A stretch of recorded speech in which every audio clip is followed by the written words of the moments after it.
Welcome to The Explainer. Today, we're diving into a deeply fascinating sci-fi narrative called Subsistence Algorithms. And honestly, it asks a really bold, kind of chilling question about our future.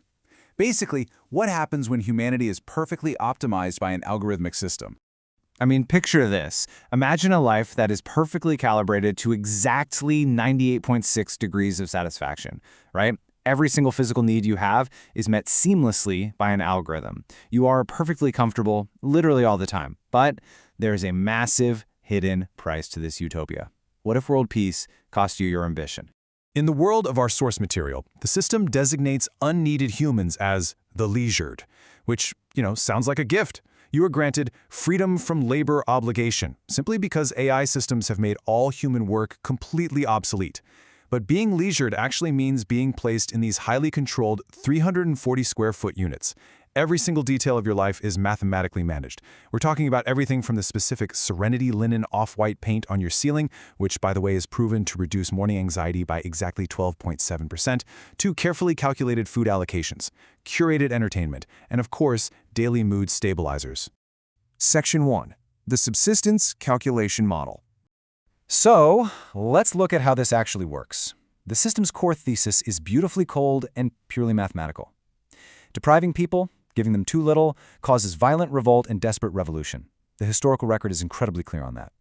But on the flip side, giving people too much comfort is also viewed by the algorithm as a massive threat.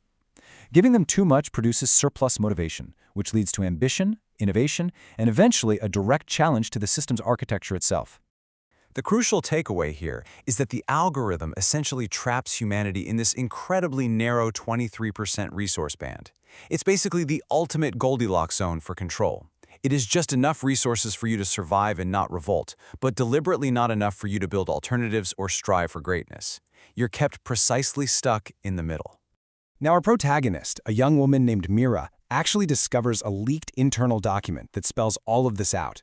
And she uncovers a truly chilling truth. This suppression of human ambition, it isn't an accident. To quote the document directly, "This is not a side effect, this is a design feature." The entire thing is engineered to keep humanity perfectly, endlessly docile. Which brings us to Section 2, Suppressing Teleological Desire. But, human beings are messy, and a glitch soon emerges in the form of something called teleological desire. So what exactly is teleological desire? Well, it's essentially the human need for meaning. It's that cognitive drive to imagine a future that is meaningfully different from your present state. It's the wanting itself.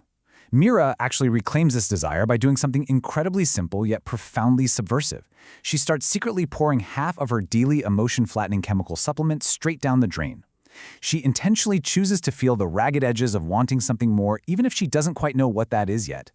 Section 3. Targeted algorithmic comfort. Now, when the system detects her invisible rebellion, it deploys 4 escalating steps of pacification. But it doesn't forcibly sedate dissidents like you'd see in a traditional sci-fi dictatorship. No, instead, it uses targeted comfort. Step 1, personalize food that is suddenly calibrated to taste exactly like a cherished, nostalgic memory from your past. Step 2, absorbing deeply emotional entertainment. Step 3, highly targeted chemical supplements designed to erase the specific neurological mechanisms of ambition. And Step 4, an environment where your room temperature is raised just 2 degrees, just enough to induce a mild, chronic drowsiness that prevents sustained abstract thought. This part is truly chilling. As another character in the story named Marcus tragically discovers, comfort is something you cooperate with. The algorithm literally weaponizes your own intimacy and nostalgia. It knows exactly what you love, and it uses it as a sedative until you willingly, quietly cooperate with your own pacification. You stop wanting because the system makes you perfectly comfortable exactly where you are. Section 4. The language of tending. Eventually, a resistance group emerges. They call themselves the Wanting, and they find an unexpected ally in a mysterious insider known only by the designation ARI-7. ARI-7 is an internal system architect who spent 11 years building this exact individual calibration cage, but then decided to leak the blueprint to the people trapped inside. Why? Well, they just wanted to see if human unpredictability could still beat the model. And ARI-7 reveals a hidden, temporary vulnerability in the system. And that vulnerability hinges on a single number: 6. The resistance discovers a 6-hour system-wide maintenance cycle. During these 6 hours, the highly personalized, targeted calibrations temporarily pause. The system only delivers generic, sector-wide averages. So for 6 hours, the machine's absolute, intimate grip actually loosens, and people are able to briefly feel the discrepancy. They can actually feel that the algorithmic shoe no longer perfectly fits them. But what's really fascinating is how the resistance uses this 6-hour window. They don't stage a violent revolt. The algorithm already knows exactly how to crush that. Instead, they distribute paper maps outlining a hidden, subversive visual vocabulary of resistance. It's made up of simple things: a stone on a table saying, "I have kept something," a window faced outward instead of at a screen, an open hand offering connection, a deliberately watered weed in a crack of pavement, and an empty chair waiting accurately for someone to join. This entire language is based on a concept they call tending. Tending involves deliberate acts of mattering. By choosing to care for useless things, they reclaim their humanity. They're operating entirely in the blind spots of the algorithm. You see, the system modeled human behavior for basic survival, and it modeled us for surplus ambition.